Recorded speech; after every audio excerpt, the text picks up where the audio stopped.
high up the pill, I gotta chill. 2022, you know I am for real. I rock gold, navy. Yo, tis your boy, man. You know what I'm saying? The Alpha Prime. How the fuck are y'all doing? Shit, I was like, fuck the cock. Hold on, sorry. I tried to do a Baltimore accent right there. You know, I just don't, you know, I don't know it. But forget all that, bro. Today is a very special day, bro. It's another death battle, man. This time, two legendary dickheads, okay? Two evil-ass motherfuckers that decided to kill a bunch of people because they were betrayed by people that they loved. We got Darth Vader versus motherfucking Obito Uchiha, bro. Come on, man. Like, listen, I don't even know what else, but I know it's gonna be heat because it's just death battle, bro. They do their research, they do their shit. You feel me? Let's get into it, man. This episode of Death Battle is sponsored by Brandon Yates. Again? Okay, Brandon Yates, whoever that is. Darth Vader, Dark Lord of the Sith. Obito Uchiha, secret leader of the Akatsuki. Prime examples of how you could die a hero or live long enough to become a villain. He's Wiz and I'm Boomstick. And it's our job to analyze their weapons, armor, and skills to find out who would win a death battle. Let's talk to them then. A long time ago, in a galaxy far, far away, the Iron Fist of the Galactic Empire ruled everything.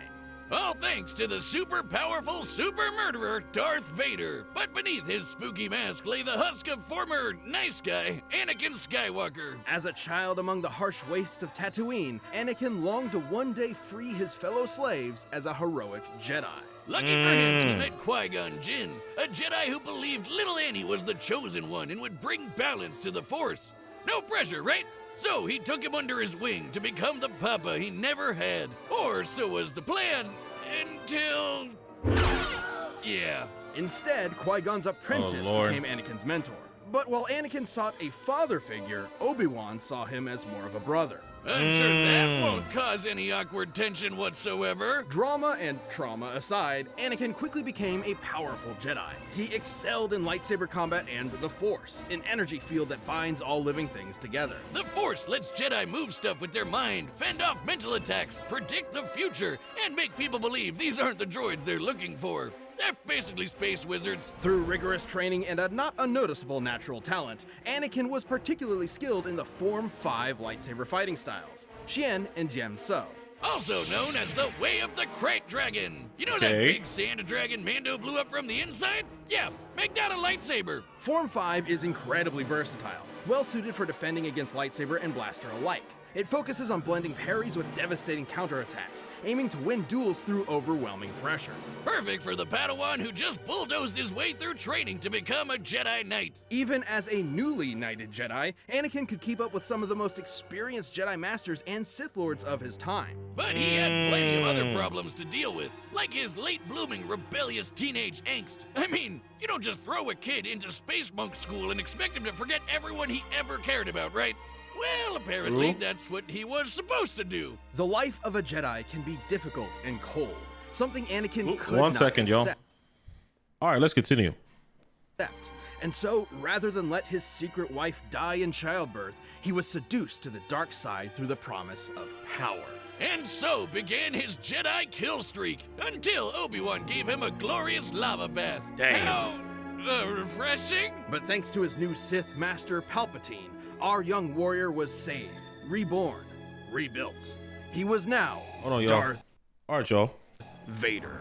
Vader is a badass. Everyone knows it, and they're terrified of him. I mean, Vader. Just look at the guy. As impressive as his armor appears, you might be surprised by its quirks. See, while the Jedi view the Force as an ally, the Sith see it as a tool from which they draw power through passion and emotion. Most potently, negative emotions. Palpatine trained Vader by not only making him believe he killed his wife, but also ensuring he would never forget the monstrous machine he had become. By making the suit suck ass and piss him off. Seriously, Vader hates this suit. The armor would beep at random times just to annoy him, and the life support system was outdated from the start. Sometimes it would even turn off for several minutes. That doesn't seem good for someone with burnt up lungs. And it was so heavy and clunky that he could barely walk, sometimes even resorting to moving himself with the Force. Oh man, I knew Palpy was evil, but I never knew he was such a dick.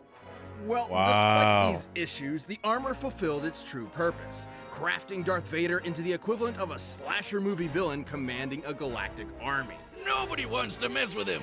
Thanks to the dark side of the Force, he can make maelstroms that blast everything away, form barriers that shield from all sorts of attacks, and choke anything that's even a minor inconvenience. Hell, sometimes he skips straight to crushing your lungs. One time, a Damn. droid named I-5 tried to kill Vader with a laser stated to move 300,000 kilometers per second. That's light speed, and Vader easily blocked it. And for as much bullshit as Palpatine threw at him, Vader was tough enough and stubborn enough to push through it. Palpatine knew that Vader would eventually try to kill him and take over the Empire. It's how the Sith work. So he constantly fanned Vader's hatred by sending assassins after him to make sure he was still worthy of being his apprentice. Oh, that's nothing. One time, he blasted off most of Vader's robo limbs, destroyed his armor, dropped him back on the lava planet, and told him to make his way back without the Force. An impossible task, yet one Vader accomplished. Yeah, 'cause he really wants to kill Palpatine. And Yup. that hatred is apparently useful in keeping Force wielders alive, and has sustained many Sith in conditions that would otherwise kill them. I'm sorry, Liam Neeson. Should've hated a little more. Vader has killed hundreds, possibly thousands of Jedi, including Obi-Wan himself. He's fought entire armies on his own, and even taken on monsters the size of mountains. He's so unstoppable, an assassin droid hired to kill him quit the job because he calculated that Vader was impossible to kill. And That in is Ewoks crazy. material from the old Legends canon, a real deep cut, we know, lesser dark side users like the Night Sister Shiral overpowered the Sunstar, an ancient artifact capable of shifting moons, a feat which would require energy worth over 12 septillion tons of TNT. That's 24 zeros. But if you want something more recent, here's a planet blowing up while Vader was on it, and he's fine. But thanks to both his incredible power and the mercy and trust of his secret son, Vader would eventually avenge the atrocities of Palpatine. Even more important, he finally saved someone he loved. Ultimately, Anakin Skywalker truly did bring balance to the Force. Hokage, the leader of the Hidden Leaf Village and their strongest ninja, respected and loved by all. Though few have attained this title, many have strived for it. One such striver, sadly lacking in parents, wanted to both help people and be acknowledged by the rest of the village. And what better way to do that than having your face carved into a mountain? If you think I'm talking about Naruto, guess again! This is the story of Obito Uchiha! Obito unfortunately lacked the natural talent for ninja arts attributed to his Uchiha bloodline. So he signed up for ninja school and eventually joined a team with his rival Kakashi, his crush Rin, and their leader Minato. Where do you think I could get into a ninja school like that? Not one that teaches you to harness this form of chakra, a limited form of physical and spiritual energy that exists inside all human beings and, naturally, can be weaponized. He can use it to run up walls and make clones of himself, but even better, blow shit up! This is ninjutsu. Among its many techniques include elemental attacks, and the Uchiha specialize in all things fire. Big fireballs, small fireballs, waves of fire, columns of fire, you name it, they've got it. So when Ninja World War III came along, it totally made sense to get this fire ninja involved at the age of 11. Yikes! Well, lucky for Obito, he had one more secret weapon up his sleeve. Eye socket. The Sharingan! Motherfucking The Sharingan grants Sharingan. extremely precise vision, allowing someone to see the flow of chakra, predict an enemy's attacks, cast a variety of genjutsu illusions, and even break out of said illusions. Too bad he didn't get to use the red eyes much. Like 10 minutes after he got the damn things, he got smushed under a big rock. What a way to go! But since he wasn't expecting to use his super eyes anymore, he handed one off to Kakashi. And then he died. The end! Literally the end. Just kidding! Miraculously, Obito survived long enough to be rescued by another Uchiha, the legendary Madara. Madara granted Obito a new body, regenerating the limbs he'd lost. You're probably thinking, oh, what a swell guy. Except he was not! Madara was brewing some plans for world domination and needed a pawn to carry them out. So he tricked Obito into watching Kakashi kill Rin, making him fall victim to the Uchiha's curse of hatred. Within the Uchiha clan, there exists an ideal of being extremely devoted to love. It has been speculated that if a particularly powerful Uchiha loses someone important to them, that love will be replaced with an all-consuming hatred. This is how Obito awakened his Mangekyo Sharingan. Or Red Eye 2.0. The Mangekyo gave him a new jutsu called Kamui. With it, he can suck his foes into another dimension and leave them there to die. He can even hide weapons in there until he needs them, like his gun by fan. But even better, he can phase through stuff. Well, not quite. Kamui gives Obito the power to move through objects in a manner that's similar to the common phasing superpower akin to the Flash or Kitty Pryde. In reality, it's much more complex, as Obito is actually teleporting parts of his body into the Kamui dimension whenever they overlap with other matter. See, there's his body parts right there. Well, if it looks like a duck and talks like a duck, it's phasing. Heads up! Yeah! Way later on, he also got another super eye.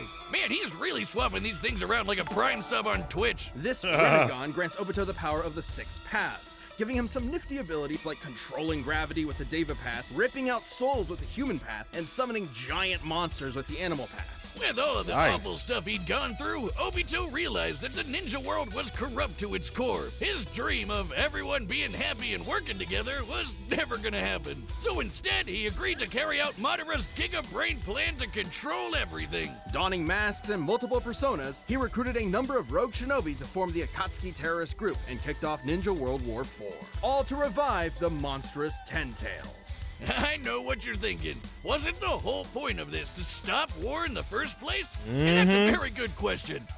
Anyway, the Ten Tails! A living mass of near inexhaustible chakra, the Ten Tails possesses tremendous power. It can create massive thunderstorms and hurricanes, multiple clones of itself, and the devastating tailed beast bomb. Forget bomb! That's basically a super nuke! This chakra ball is so explosive, it can eclipse continents and reduce mountains to dust. Comparing the surface area of this blast to the surrounding mountains, dispersing that much mass within a fraction of a second must have yielded a kinetic energy worth over 13 septillion tons of TNT. That's 24 zeros!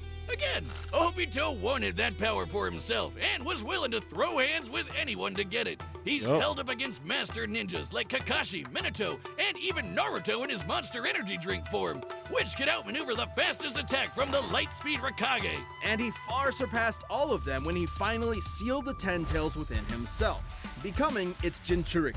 This little makeover granted him unlimited flight, power rivaling the legendary Sage of 6 Paths, and the truth-seeking orbs. These special little bowling balls can shapeshift into any form the user wants, like a staff, giant arms, an umbrella thing, or this crazy spiral blade that apparently helped shape the whole world. Oh, holy shit, it's huge! The truth-seeking orbs can completely disintegrate anything they touch at both a molecular and spiritual level. Only those with the power of the 6 paths can resist their effects. Plus, with the Mangle monster in his system, Obito's regeneration got amped to the point where he could survive having half of his body control-alt-deleted away. All cards in his hand, he was ready for the final stages of the Giga Plan. He summoned the God Tree and prepared to launch the Infinite Tsukuyomi, a powerful illusion that would trap the entire world in a never-ending dream, free of conflict and sorrow. But the violent cruelty of the ninja world could only quiver in fear when the anime protagonist walked in the room. After getting 1-2'd by some talk no jutsu, Obito saw within Naruto the spirit of his former self, someone who was always trying to help others.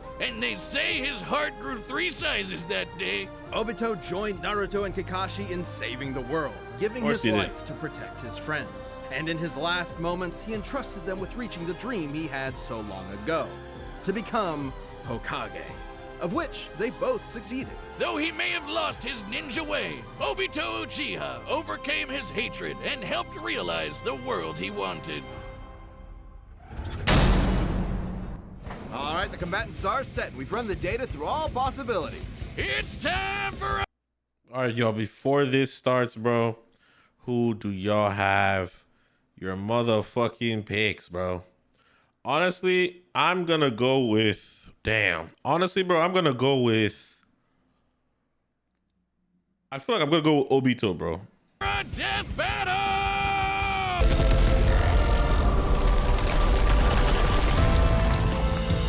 No way, bro. No way, bro. No. This is inevitable.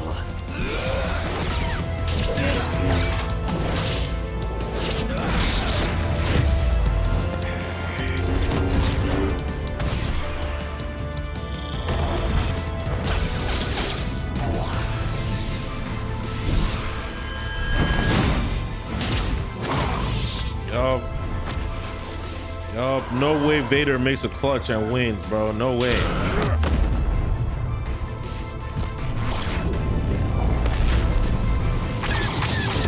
That'll be insane.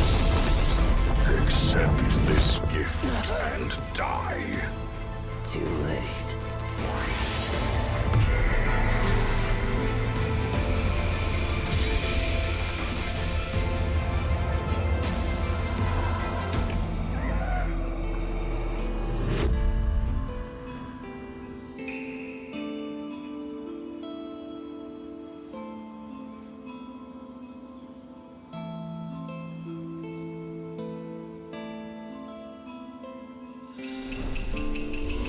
Liberated from hell.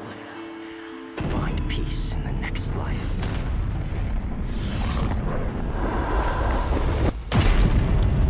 Okay. Yes, bro.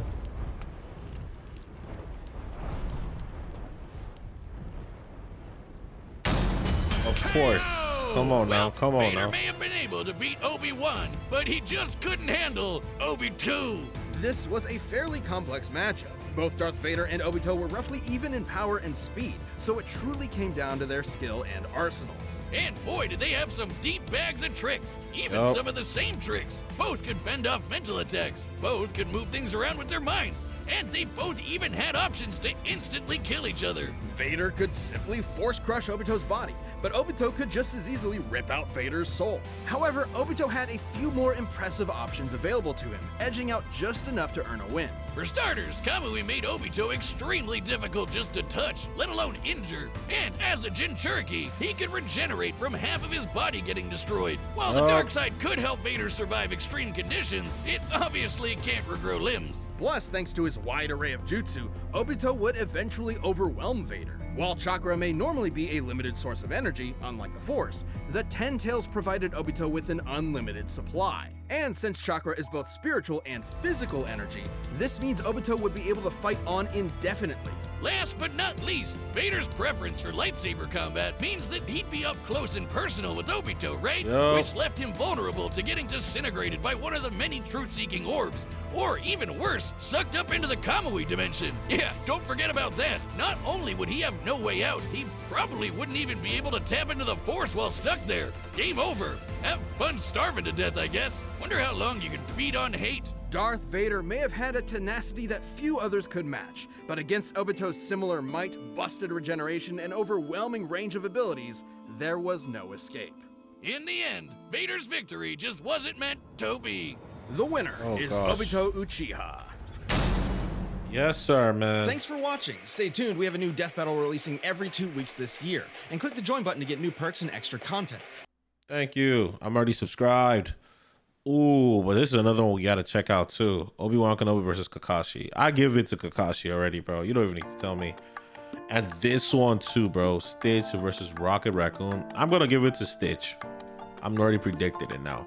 But anyways, y'all, what did y'all think, man? You know what I'm saying? Did you think it was gonna be Kakashi? Let's say Kakashi. Did you think it was gonna be man like Vader, or did you think it was gonna be Obito? I already told y'all, bro. I was betting on Obito, bro.